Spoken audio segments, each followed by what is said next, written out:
Hello and welcome, piano enthusiasts. In this video I'm going to take you along giving this Yamaha Studio a new life. It's about 50 years old, made in 1971, made in Japan. So it's a nice piano. It needs a lot of internal work, and the case, I call it ugly maple. It's kind of rough around the edges, so I'll refinish that in black.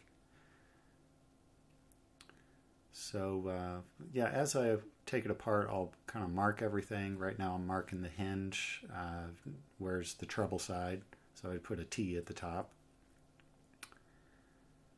I'll take off the fall board.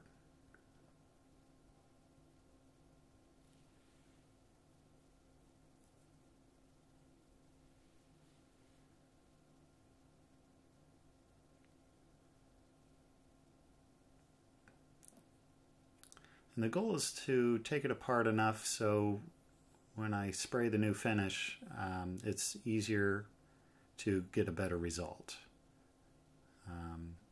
I can't just leave it all together and paint it. Then it would look like, well, it would look like an afternoon project in your garage. I see a lot of those pianos too. So here I'm going to punch out this escutcheon, the little keyhole at the front, so I can shine that up, and I'll put it back in when I'm done.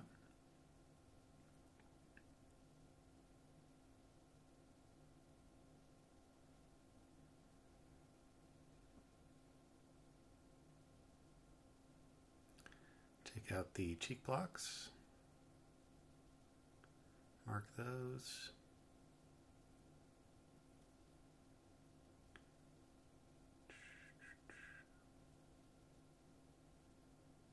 Take out the pedal rods, and I do mark those so I know, so they go back on the right one.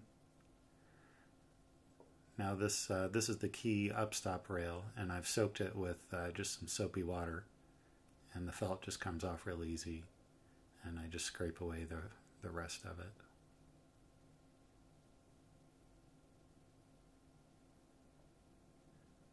Pull the action out. And all the older Yamahas, they have the hammer flange spring cords that just disintegrate. So you see the little brown cords there, they're just falling apart. So those got to get replaced.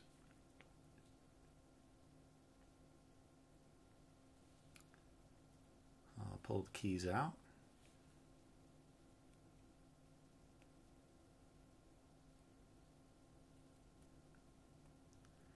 And I would say a less than average amount of filth under the keys. I'm used to seeing a lot more dust and cobwebs and guitar picks and paper clips and whatnot.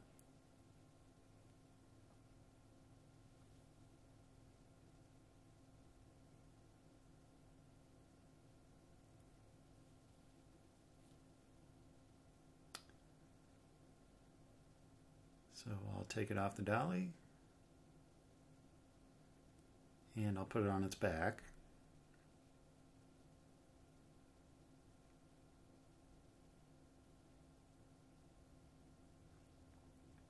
I've seen some shops where they have a 55-gallon drum dolly, and they'll use that to put it on its back.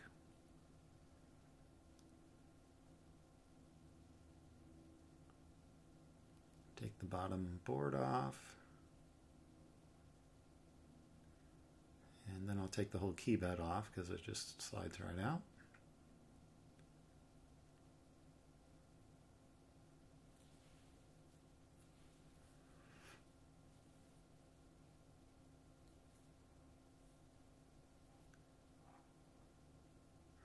So I could just refurbish the inside and sell it as is, with the case looking as it is. But it's, I mean, the church, they couldn't give it away. I mean, they had it listed for months and months and months, and nobody would even come and look at it. But I've got a feeling after I paint it black, it won't be too long before somebody will want it. Well, it's more than painting. It's the full job. It's refinishing, because I'll spray a bunch of coats and then I'll sand it back, and it'll look professional. It won't look like somebody hand painted it.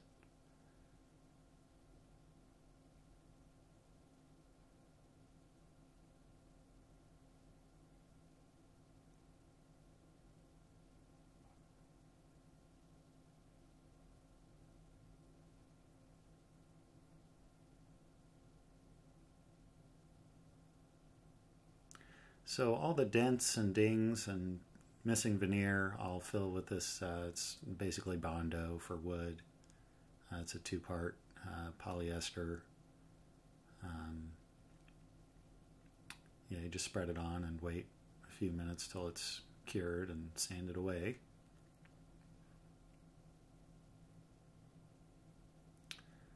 So now I'm going to start the hammer flange spring cord replacement.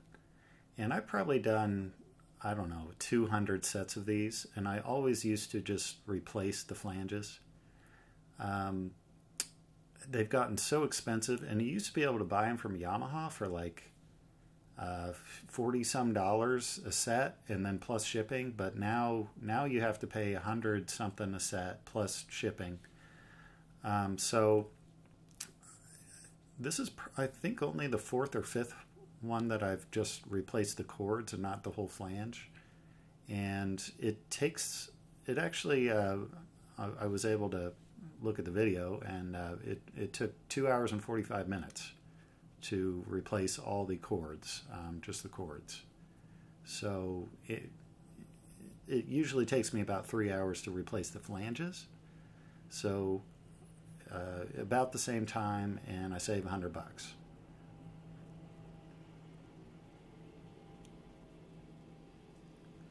And I like to hang all the boards with more than one side for the primer coats, so I don't have to flip those. It just saves some time.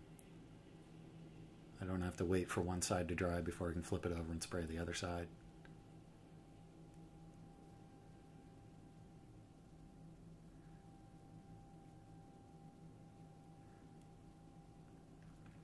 So first I'm going to just I'll put on a clear sealer, and this is a catalyzed, it's a catalyzed lacquer primer surfacer.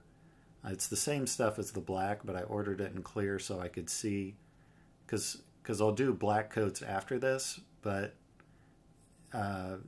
when I'm sanding the black, I don't know I've sanded through until I've already gotten to the wood.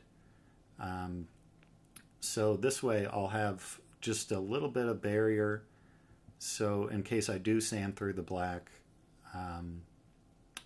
I'll know right away to stop, and there'll still be a little sealer left.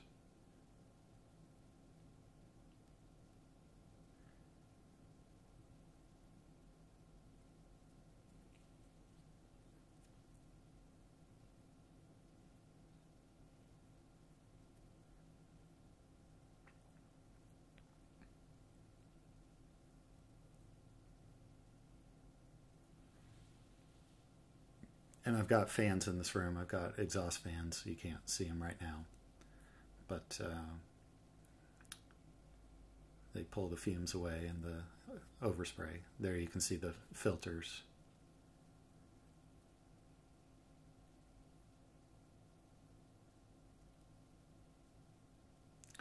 So this is, even though it's a lacquer, if you look at the ingredients, it's like 48% polyester solids. So it does require a catalyst, and it's actually a lot easier to mix than just a full polyester. So it's more forgiving. So it's higher build, it's easy to spray,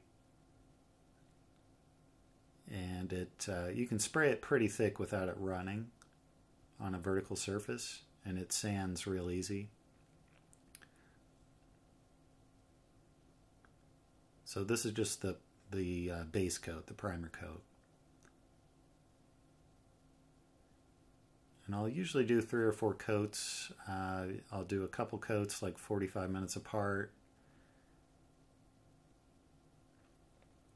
And then like the next day I'll do 2 or 3 more coats. So there on the right you see the base coats, which are kind of gray, and then on the left I got that's a Mason and Hamlin. That's what the top coats are going to look like. It's more black.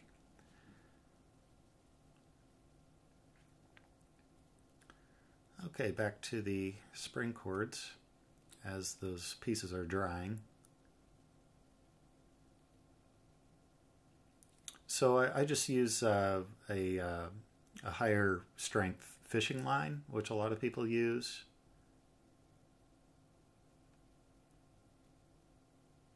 And I wrap it around a dowel 88 times and then cut it so you get 88 perfectly. They're all the exact same length. And back to sanding. So here I'm sanding away. Anytime you spray something, you're left with just a little bit of texture, and especially the base coats. So the purpose of the base coats, and I screwed this one up. I sprayed it a little too thick, so in that corner there, it just kind of rolled over it. So I'll have to do that again. But the purpose of the base coat is to seal the wood if it is down to the wood, and fill the grain so you don't see the grain through. So a piano finish, you're not going to see any grain. It's just going to be a sheet, flat surface.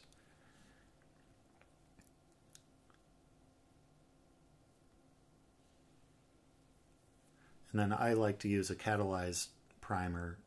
So when you spray the top coat on, it doesn't soften the primer as much, so it won't seep down into the pores again. And that kind of negates the whole reason of the primer coat if you're left with pores visible. Okay, so I've resprayed that board and sanded it and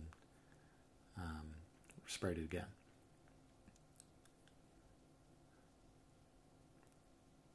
So back to the flange cords. So I used a little syringe with some quick and thick glue, and I'll show you here in a little bit. I'll put one side in and then let that side dry, and then I'll come back and do the other side. Here we go. So I've got these in, and I'm putting the glue on top. Now the next 5, which are these, I'll put glue in the groove and then just tap the cord in there, and then I'll put more glue on top of that once it's in there. And to take the old cords out, I was going to tell you, it's earlier in the video, but I use a soundboard shimming tool. It just fits in that groove, and it just takes the old cord out real quick. And that's it. Now it's dry, and I'll put it back together.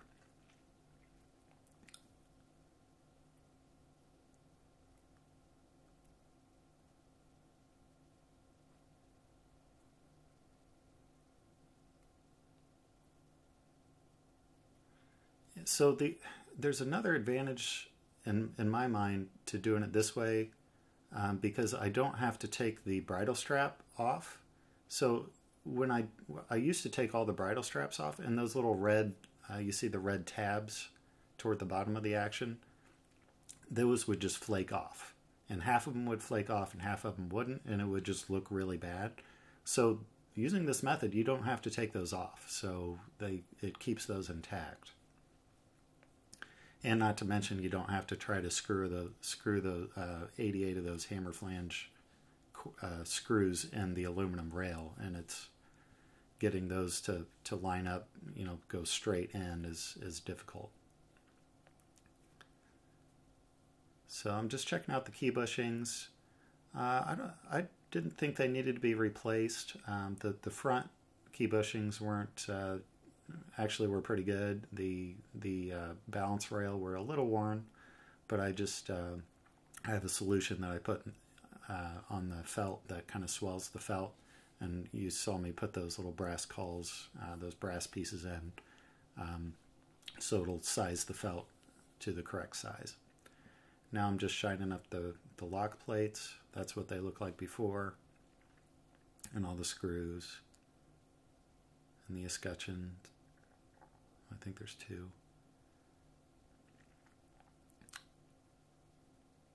And voila, looks like new.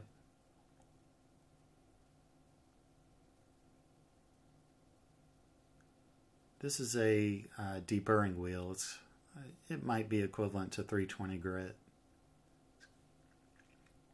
And to spray it, I use Mohawk's lacquer for brass that doesn't yellow over time.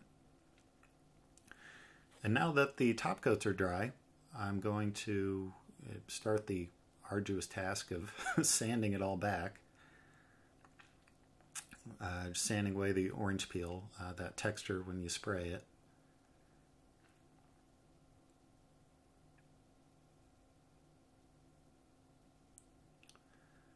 So this took me about 7 hours to sand all the case parts, just the top coat.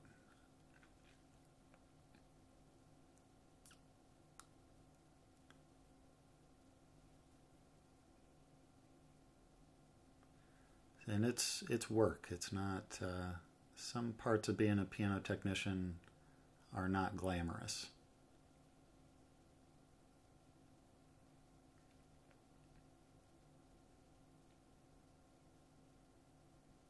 And I let that solution in the felt dry overnight usually.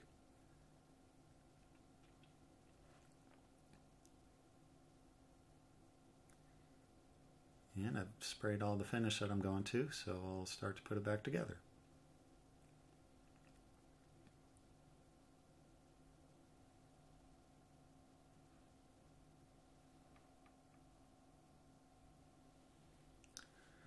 Put the legs on, I'll shine up the pedals while it's out of the piano so I don't have to hunch over.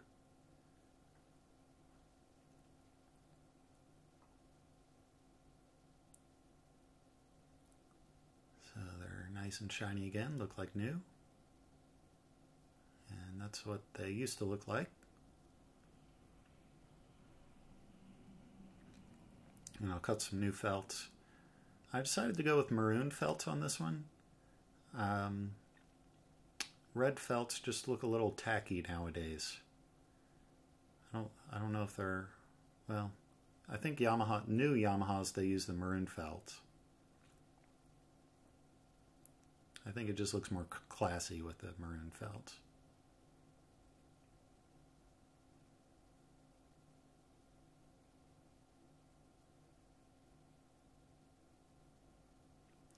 And when you put the piano back up, you got to do it in one swift motion, or else the bottom wheels can roll out from under you and the piano can end up on its back. Luckily, I've never had that happen, but I've been warned.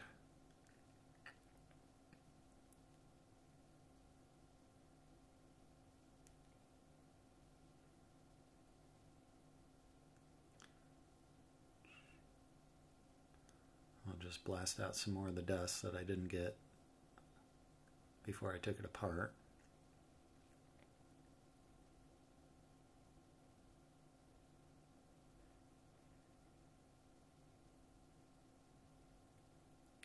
Lubricate the key pins.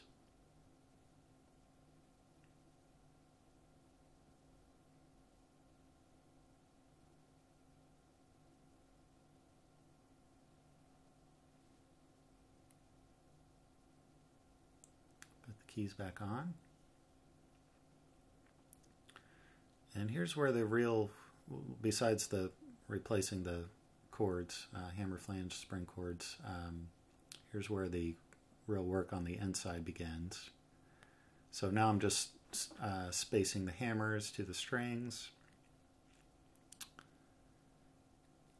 and some of them, the shanks are a little bit off the rail, so So I'll adjust the lost motion.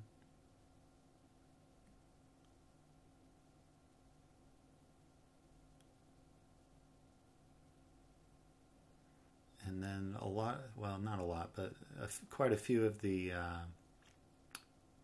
hammers are a little twisted right or left, so I use that those hammer shank heating pliers that you can twist them back and forth.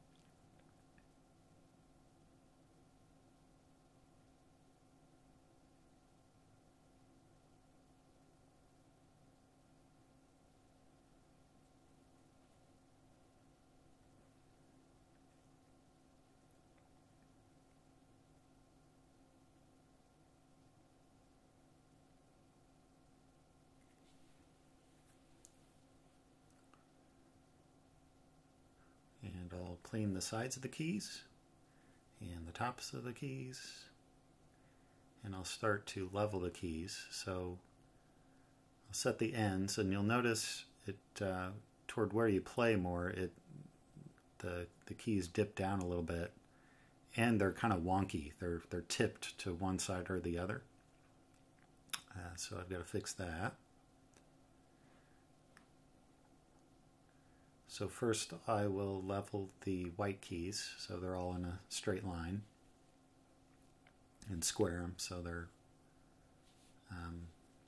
not wonky anymore. Usually 2 or 3 rounds of leveling the white keys, and then I'll level the black keys to the white keys, which the black keys should be about a ½ inch over the white keys. And then the dip is a little too low, so but it's even across the board, so I just put a couple shims under the front rail there. And I'll double check, make sure the aftertouch is good, make sure it's going through let off, and that there's not too much aftertouch. And now there were some light grooves in the hammers, so I'm just kind of taking off that first layer of felt. And you do that, it fixes probably 90% of the voicing issues, that tacky kind of old piano sound. So this will give it more of a dynamic tone. It'll be easier to play softer.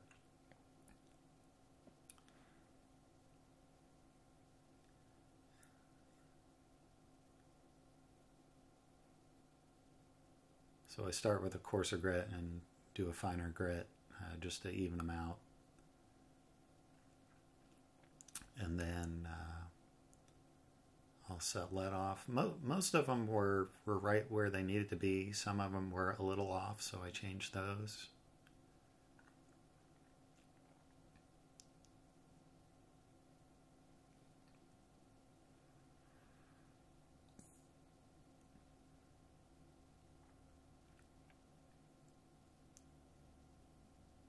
And I'll just check the rest of them.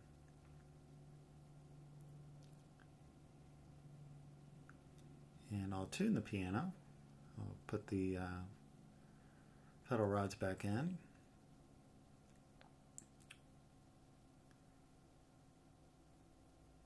And the piano is actually like 15 cents sharp.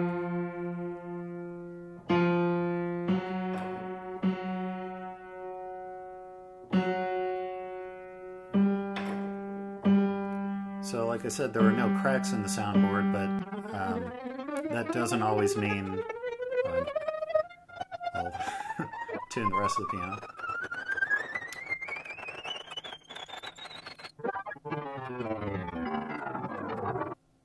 What I was going to say, just because there are no cracks in a soundboard doesn't mean it's still a good soundboard. The crown could be bad. So if a piano goes sharp in the summer and flat in the winter, that's a good indication that the crown is still good. So here I'm going to iron the hammer felts. So this, it kind of makes it look like they just came out of the factory, because it makes them all super even.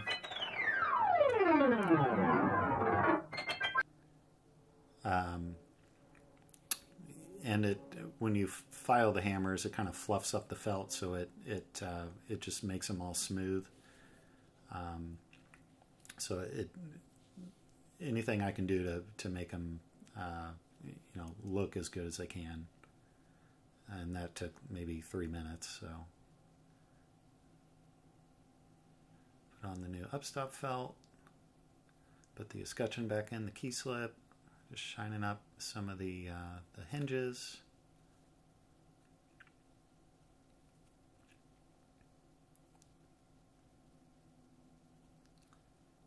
I'll put the fall board back on and put the decal on.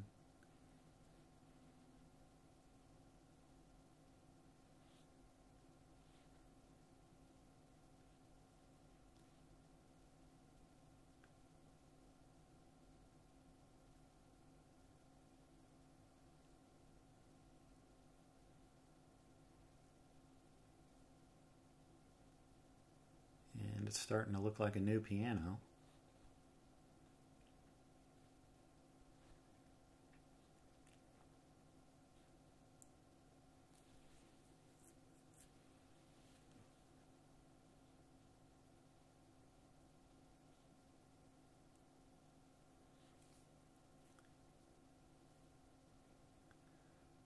Put the rest of it back together. This long hinge, it had quite a thick clear coat on it, so I'll take that off because there were some rust spots here and there. So I sanded that to look like new, and I'll spray that with a coat of lacquer so it won't tarnish in a couple of years.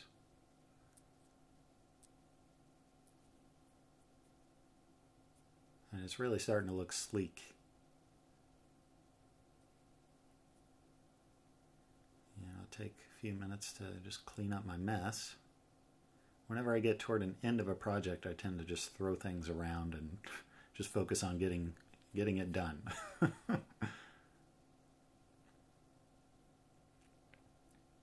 And they didn't have a bench with it, so I'll put a new bench. Padded bench with some music storage. The new one was shiny, so I just brushed it and satinized it to make it match the piano. And now I'll get some pictures. Pictures of the hammers, the inside. And I'll take it off the dolly and do a recording of it. So there's the before and the after.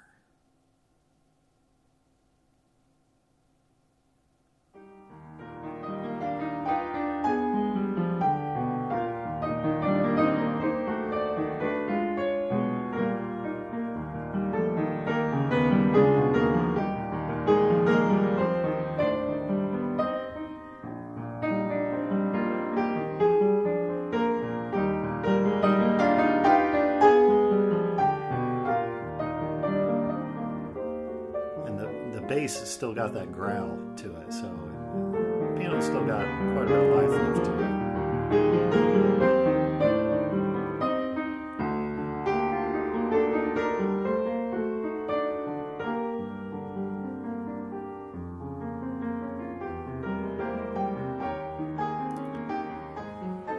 Thanks for watching.